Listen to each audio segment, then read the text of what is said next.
বয়স হয়েছে সবেমাত্র 4 মাস। এর মধ্যে 10 মাসের সন্তান প্রসব করেছেন এক নববধূ। বিষয়টি নিয়ে স্থানীয়দের মাঝে মুখরোচক আলোচনা চলছে।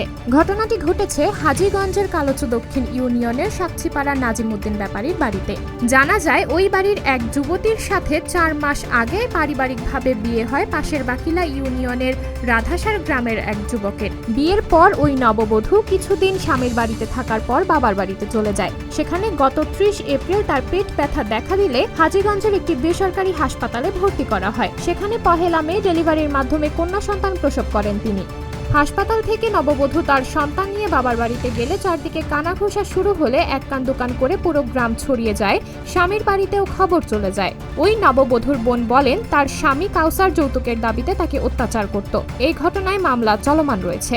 আর এই সুযোগে তার আপন ছোট বোনের সাথে অবৈধভাবে শারীরিক সম্পর্কে লিপ্ত হয় কাউসার। এই বিষয়ে নববধূ জানান, বিভিন্ন সময়ে তার বড় বোনের স্বামী কাউসার দিনে ও রাতে সুযোগ বুঝে মুখে চাপা দিয়ে শারীরিক সম্পর্কে লিপ্ত হতো।